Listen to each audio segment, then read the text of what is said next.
Baik, bismillahirrahmanirrahim. Assalamualaikum warahmatullahi wabarakatuh.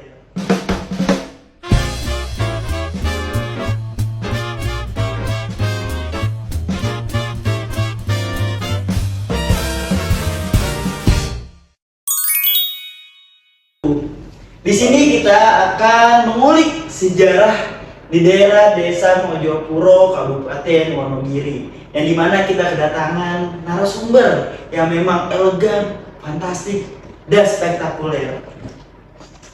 Coba izin menghadiri. Izin menghadiri, nama saya Ridho Maulana selaku moderator, yang dimana dari UIN Syarif Hidayatullah Jakarta, di mana kita di sini sedang melakukan praktikum makro di Desa Mojopuro. Oke, izin kenalkan diri Pak. Kenalkan ya. Oke. Baik, kenalkan saya Kasmo Guma. Saya adalah Kepala Desa Mojopuro, Kecamatan Jatiroto, Kabupaten Wonogiri, Indonesia. Oke, lanjut saja tanpa bertele-tele, kita akan mengulik sejarah di Desa Mojopuro, yang dimana kita akan mengulik sejarah-sejarah Islam yang terkait abangan tersebut. Oke Pak? Oke, siap. Kita mulai ya Pak. Oke. Izin Pak, biasanya bisa gak sih Bapak ceritakan tentang sejarah desa ini dari tradisi yang dimana kayak seperti sedekah atau seperti apapun itu pada saat dulu Pak? Oke, siap ya. Baik, kami jelaskan mulai dari kata Mojopuro dulu ya. Jadi asal dari kata Mojopuro itu adalah Mojo itu adalah satu tumbuhan pohonan yang sangat kuat. Dia itu hidup di alam yang keras, jadi panas, kemarau panjang pun dia tetap hidup. Ini dari kata Mojo dulu. Jadi dulu itu Mojopuro ini terdapat pepohonan pohon Mojo yang kalau sekarang ini seperti alpukat. Tapi tidak bercabang, tapi cuma lurus itu ya. Tapi buahnya itu seperti alpukat. Rasanya ya kalau udah matang manis-manis pahit. Itu. Jadi kuat. Batangnya kuat, hidupnya kuat. Nah, dengan tujuan Mojopuro itu, Mojo itu adalah tumbuhan pohon yang kuat tadi, masyarakatnya kuat gitu ya. Puro adalah sejahtera. Jadi harapan dari nenek moyang dulu menamakan Mojopuro itu Mojopuro yang kuat, bisa melalui kerasnya dunia, modernisasi global dunia yang sangat keras sekali untuk nanti bisa sejahtera. Baik, kemudian tentang ini Mas, sejarah kalau di Mojopuro itu dulunya ya 40 tahun yang lalu itu adalah terkenal dengan Islam abangan. Islam abangan. Kenapa Islam abangan? Islam masuk di Desa Mojopuro ini dibawa oleh tokoh yang sangat tua sekali, itu Mbah Sonoi Kromo. Mbah Sonoi Kromo. Mbah Sonoi Kromo itu orangnya sepuh banget. Tapi dia diteladani karena dia membawa Islam masuk ke Mojopuro ini dengan budaya adat yang ada di desa ini.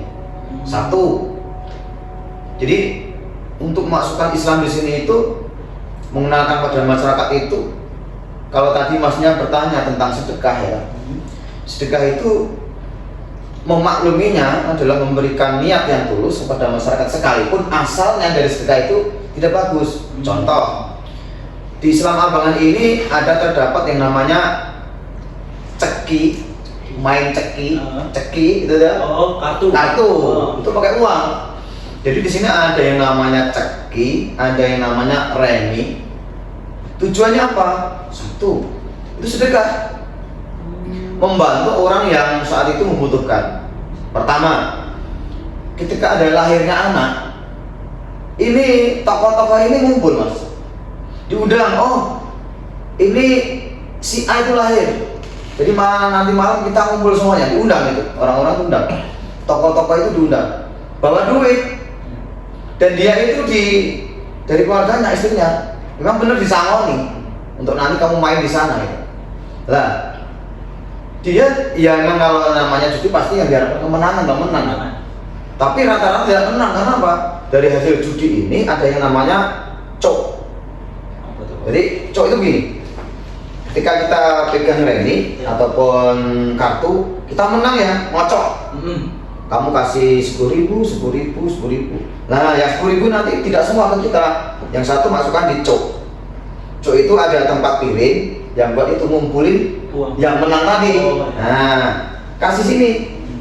Nah, ini nanti kalau sudah sampai pagi subuh itu baru dia bubar pulang. Setelah pulang, cok ini dikasih tuan rumah. Ini sedekah buat kamu.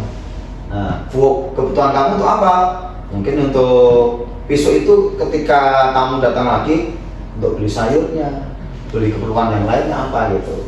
Ini salah satunya. Tujuannya sedekah, tapi asalnya kalau saat itu memang syariat Islam, syariat dari agama ini memang belum tahu betul. Karena masuknya ke sini itu adalah dengan adat budaya. Jadi tidak akademik. Mbahnya itu memang tidak akademik, tapi tulus memberikan sedekah itu. Berarti semua saat ada kemenangan, salah satu orang yang kemenangan itu Pak, itu orang itu ikhlas ya Pak? Ikhlas. Nggak ada yang keterpaksaan. Oh tidak ada, ikhlas sekali. Dan itu semuanya tidak ada yang menang karena apa? Ketika dia narik, ketika dia ngocok tuh pasti masuk ke cok tadi. Jadi sampai pagi tidak ada yang menang. Cuma perputaran uang itu berputar terus. Jadi Sama kayak saja main sebetulnya biasa. ya, sama aja sebetulnya. Kalau tidak ada permainannya, itu dikumpulkan, dikasih. Tapi nggak asik gitu. Mungkin itu. Jadi kayak main biasa aja seperti ya Pak ya, tapi pakai uang. Iya pakai uang. Oke. Lanjut, pertanyaan berikutnya adalah apa aja nih Pak bentuk sedekah yang biasa dilakukan dari Mangri, desa Mangri Pak? Dusun Anggrek ya. Dusun Mangri. Desa kita Mojopuro itu ada 4 dusun mas ya. 1 Ngayam, kemudian 2 Pondok, 3 Melorok dan 4 Manggrek. Itu rata-rata dulu itu ya, rata-rata itu sama dari tingkat sedekahnya. Kalau sedekah yang pertama itu adalah ketika jadi orang lahir sampai mati pun disedekahi. Contoh, orang lahir 1 hari waktu lahir itu setelah bayi lahir itu ada yang dinamakan brokohan. Kondangan itu, tapi sebetulnya brokohan. Nah, itu juga ya pakai gilingan, golongan itu, pakai sumsuman, jadi ada jenangan itu, jenangan yang merah, jenang putih, kemudian santan itu kalau itu diucapkan ada masuknya semua yang tujuannya adalah media untuk sampai doa kita kepada Tuhan. Itu brokohan sampai setelah beberapa hari 1 bulan kondangan lagi. Kemudian 1,5 bulan undangan lagi. Nah, kalau saat sekarang familiarnya adalah ulang tahun. Jadi itu wujud sedekah ya, pakai dengan adat seperti itu. Sampai orang mati pun juga disedekahi. Undangan itu sama, namanya adalah mendak. Jadi kalau orang meninggal itu, kalau tadi lahir 5 hari toh, Ya. kalau orang meninggal itu 7 hari, 7 harian. Ya. Kemudian 40 harian, 100 harian, halnya atau kalau haul kan ini tingkatkan ulama ya, kalau kita masyarakat biasa menyebutnya pendak. Pendak 1, pendak 2. Sudah, kalau sudah 2000 hari atau berapa ya itu selesai. Itu sedekahnya. Kemudian sedekah yang berikut jagongannya. Mungkin jagong ya, kata jagong itu saya yakin tidak hanya di adat Jawa ya, seluruh Indonesia pun saya kira ketika ada orang hajatan itu jagong itu biasa. Tapi ada adat yang beda. Kalau sini jagong itu yang laki pakai uang, toh. Itu kan bagian dari sedekah kan. Jagong tidak harus katakan 100.000, 50.000 ataupun 30.000 kan juga nggak apa-apa. Nah, itu kalau yang laki-laki bawa uang. Tapi kalau ibu-ibu, istrinya, perempuannya itu bawa yang namanya kawan. Itu dia ditempati di senik. Senik itu ya isinya beras, terus kemudian teh dan gula. Jadi kalau di nominal itu banyak mas. Kalau rata-rata orang jagong itu kalau orang laki-laki ya 50.000 sampai 100.000, bahkan sampai jutaan ya, tergantung mau ngasihnya ke berapa gitu. Tapi kalau nominal dari senik ini kurang lebih ya 250-an.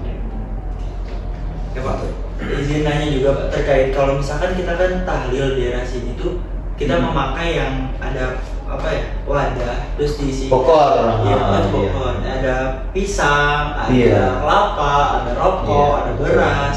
Itu tuh ada apa aja Pak guys itu Pak sebenarnya Pak? Baik. Berapa? Jadi begini, kalau yang namanya Bokor tadi ya, itu adalah tokoh adat itu fasih sekali ketika mengikrarkan itu. Jadi dia fasih bisa sangat jelas, gitu, sangat jelas.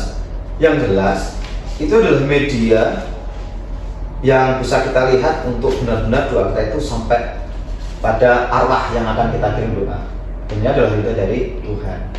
Yang jelas kalau itu ada golongan ya Mas ya, golongan itu kan mengerucutnya lancip kan. Ya. Ya, itu ada simbol bahwasanya tidak ada satupun doa kita itu selain kepada Allah.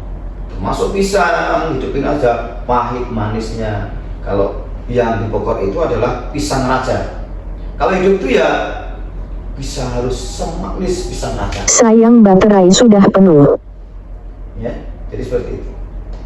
Kalau yang lain banyak Mas, kalau itu diikrarkan banyak sekali. Karena Bogor itu terdiri dari lawe lenang, kemudian ada pendel wangi-wangian, kemudian ada takir. Di dalam takir itu ada telur, kemudian beras, kemudian ada uang receh, ada beras jimpitan dan sebagainya, ada ketan dan banyak pokoknya itu. Yang jelas itu adalah sarana media untuk mohon pada Sang Khalik. Apakah itu salah satu sedekah juga Pak? Karena kan wadah setelah kita tahlil daerah situ Pak, di salah satu rumah tersebut itu dibagikan lagi nih kepada warga. Iya. Ya, apakah itu salah satu sedekah juga Pak? Dari yang punya rumah?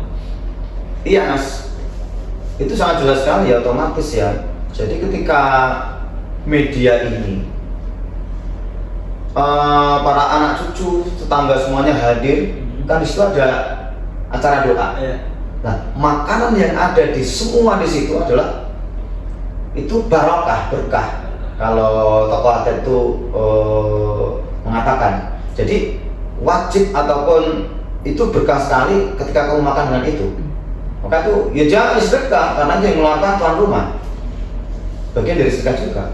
Jadi penjelasannya ini makanan kita sudah bacakan ayat-ayat Al-Quran, kemudian kita bareng-bareng doa. Nah, siapa yang makan dengan makanan yang sudah kita doakan pasti barokah. Gitu. Baik, selanjutnya pertanyaan selanjutnya adalah kadang ada rezeki yang datang dari cara yang unik nih Pak. Iya. Yang Pak tidak biasa itu Pak. Kalau dipakai untuk sedekah, bagaimana biasanya tanggapan dari masyarakat tersebut Pak? Karena kan ini kan uang yang tadi yang Bapak ceritakan di awal adalah duit dari hasil judi gitu ya Pak. Nah, itu tanggapan dari masyarakat itu seperti apa Pak? Kalau misalnya uang tersebut yang dihasilkan dari judi dijadikan jadi sedekah gitu Pak. Jadian haram ya. Iya. Jadi kalau kan gini, saya katakan 40 tahun yang lalu adalah untuk Mojopuro ini adalah Islam abangan. Bisa dikatakan abangan ini karena memang tidak mengetahuinya dengan syariat Islam dan secara detail ataupun penuh atau secara kafah gitu ya. Jadi waktu itu memang tidak ada tolakan ataupun tangisan ketika hasil dari yang namanya tadi sedekah lewat yang namanya cok tadi, karena itu sudah membudaya waktu itu. Karena untuk dari tokoh kita itu yang seperti itu, misalkan begini Mas, kalau Ramadan ya Ramadan sama-sama semua yang imam juga jadi imam, makmum taraweh, sholat bareng-bareng. Tapi setelah dia keluar dari taraweh itu menuju ke tempat yang tadi lahiran, semua pegang ini kartu, remi, semua judi. Jadi dalam satu rumah itu bisa dijumlah ada 25 meja, itu semua main. Yang coknya tadi untuk tuan rumah. Dan itu berjalan 5 hari, dari lahir hari pertama sampai ke malam kelima. Dan itu diikuti dari beberapa desa sebelah, itu dikabari, oh nanti malam kita ke tempatnya si A, itu lahiran. Udah hari malam berapa? Ketiga, seperti itu. Jadi waktu itu memang itu sah-sah saja karena ketidaktahuannya masyarakat. Kalau saat ini ya sudah jelas kan, nggak mungkin kan gitu, nggak mungkin. Yang jelas sekarang sudah zaman modernisasi, semua bisa googling, ataupun anak-anak yang akademik itu sudah banyak yang sudah sekolah, mondok, kemudian memberikan edukasi, memberikan pencerahan di setiap masjid, di setiap pertemuan, majelis taklim, ya disampaikan. Dan insya Allah kita mengarahnya bahwasanya yang dilakukan oleh para leluhur yang dulu itu adalah salah di saat ini. Kalau mungkin salah di saat yang dulu, tapi karena ketidaktahuannya dengan era itu ya, karena ilmu belum menguasai, ya mungkin yang namanya salah tak salah ya, mungkin Allah bisa memaafkan gitu kan. Berarti pada saat itu mah kalau kayak gitu hal-hal yang lumrah ya Pak? Lumrah, betul. Baik, selanjutnya adalah menurut Bapak nih Pak, yang lebih penting dalam sedekah itu apa Pak? Niatnya, manfaatnya, atau asal rezekinya Pak? Oke. Kalau kita pernah dengar ya, dari para ulama, inna amal dunia, ya kan? Saya itu sedikit itu aja, taunya itu tok. Jadi sedekah tergantung dengan niat kita. Kemudian yang utama juga manfaat bagi yang kita sedekahin pada mereka. Kemudian yang juga paling harus benar-benar kita ketahui, setelah kita sedekah nggak boleh kita pamerkan, nggak boleh riya, nggak boleh sombong. Itu berarti niat tulus dengan ikhlas, kemudian manfaat bagi yang menerima sedekah, insya Allah barokah. Selanjutnya, bagaimana pandangan Bapak nih salah satu tokoh agama atau orang tua terhadap sedekah dari rezeki yang jalannya tidak biasa pada saat itu Pak? Kalau misalkan pada saat itu dan saat sekarang itu Pak, menurut Bapak seperti apa? Ya namanya rezeki ya, rezeki. Kemudian untuk kita sedekah, rezeki sudah diatur oleh Tuhan. Karena hidup kita itu 3 yang tidak boleh kita meminta ataupun mengejas. Itu bahasa saat sekarang ya, ataupun menghakimi atau kita suzon. Karena satu, rezeki itu adalah yang memberikan Allah, Tuhan. Kemudian jodoh ya, jodoh itu sekalipun entah dia cerai atau mungkin belum dapat jodoh, pasti Tuhan sudah menggariskan bahwanya si A itu jodohnya si A, ataupun tahun umur sekian belum dapat jodoh ya. Berarti kan kita tidak boleh suzon, karena jodoh ini adalah yang menentukan Allah, dan yang terakhir adalah kematian.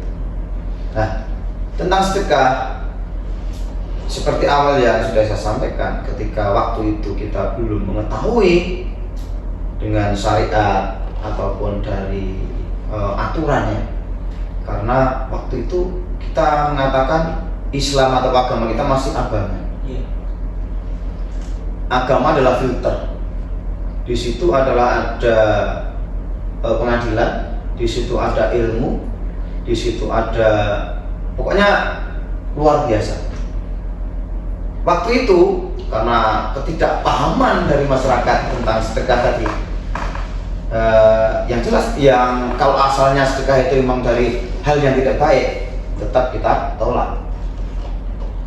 Nah, untuk nantinya di saat sekarang ini, ya dengan rezeki, niatlah dengan sedekah itu dengan cara-cara yang bagus, dengan cara yang baik, dari rezeki yang benar-benar halal, dengan jerih payah dari pribadi sendiri, ataupun dari usaha sendiri, kerja sendiri, ataupun dari pemberian yang semuanya adalah halal. Ya, tentunya kalau yang sering saya sampaikan pada anak-anak kami, 3 hal yang membuat hidup ini akan bisa berjalan ketika kita memahami dengan agama. Karena A itu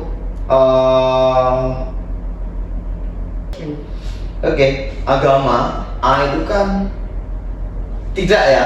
Kalau agama adalah kacau. Berarti kalau kita beragama tidak kacau. Maka dengan ini agama adalah filter dari semua apa yang kita lakukan. Ketika kita memahami dengan agama, saya yakin hidup kita tidak kacau. Seperti tadi yang saya sampaikan di awal, ketika kita Islam kita abangan, berarti kan kita belum memahami agama waktu itu. Nah, maka dari ini ketika kita ingin hidup dengan mudah? Ya pasti dengan ilmu. Kita itu sekarang akademik, anak kita sekolahkan, kita doakan, kita ikhtiari sampai ke jenjang sekolah tinggi yang sukses itu. Jadi dengan ilmu hidup itu akan mudah. Dengan agama hidup kita akan terarah, dan insya Allah dengan seni hidup kita akan indah. Gitu. Nah, kira-kira nih Pak yang terakhir, apa sih pesan Bapak untuk masyarakat di Desa Mojopuro ini? Baik. Semua sudah ditentukan oleh Tuhan, oleh Allah. Kewajiban kita adalah ikhtiar, kemudian doa. Karena ketika kita bekerja tanpa doa, berarti kita sombong. Kita harus iringi dengan ikhtiar, kerja keras, dan diiringi dengan doa, munajat kepada Tuhan, kepada Allah Subhanahu wa Ta'ala. Apa yang kita lakukan semoga barokah. Sudah ditentukan oleh takdir Allah, takdir kehidupan umat masing-masing, termasuk umur kita. Yang jelas tetap kita adalah optimis. Sekali lagi, kalau dengan ilmu hidup kita akan mudah, ya sudah, kita sekolahkan anak-anak kita benar-benar sampai ke jenjang yang paling tinggi. Kemudian tentunya adalah orang tua berkewajiban untuk selalu mendoakan, ngerakati, golek ke duit untuk anak biar bisa sekolah sampai tinggi. Tetap. Kemudian selalu kita saling hormati sesama. Jadi entah itu dia agamanya apa, kita tetap harus toleransi dengan umat beragama. Kalau di Mojopuro ini ada Kristen, ada Katolik, Islam, hanya 3 ini, dan yang 4 adalah berkeyakinan ada Jawa. Jadi keyakinan ya, bukan ada Jawa, keyakinan, dia keyakinan untuk mengulik tadi Jawa, ilmu Jawa. Dan semoga dengan piringan kita saling kasih, kita saling baik bersama umat, bersama teman, dan kita saling doakan tentunya hidup kita insya Allah akan terarah juga dan barokah itu, dan nantinya bisa bahagia dunia dan akhirat. Lagi-lagi berarti ridho Allah fi ridho walidain, Pak. Betul. Orang ridho Allah tergantung pada ridho orang tua. Betul. Karena begini juga, ayah ibu orang tua ini adalah Salah satu tokoh atau peran utama, Pak. Tuhan ataupun yang kelihatan. Jadi orang tua, bapak ibu adalah Allah aton kalau orang Jawa. Jadi inilah Tuhanmu yang kelihatan, itu adalah ya orang tuamu dua ini. Jadi itu supaya ya, kalau kita ingin jadi 3, ridho orang tua, ridho mertua ya, masalah ya, mertua, nah baru ridho guru, ridho guru, ridho orang tua, ridho guru, kemudian ridho. Demikianlah pembahasan kita pada episode kali ini. Semoga apa yang kita bahas bisa menjadi pengikat dan motivasi, bukan hanya untuk pendengar, tapi juga bagi kita semua agar terus berusaha memperbaiki diri. Jangan lupa, agama bukan hanya untuk dipelajari, tapi juga untuk diamalkan dalam kehidupan sehari-hari. Terima kasih sudah mendengarkan. Sampai jumpa di episode selanjutnya. Wabillahi taufiq wal hidayah. Wassalamualaikum warahmatullahi wabarakatuh.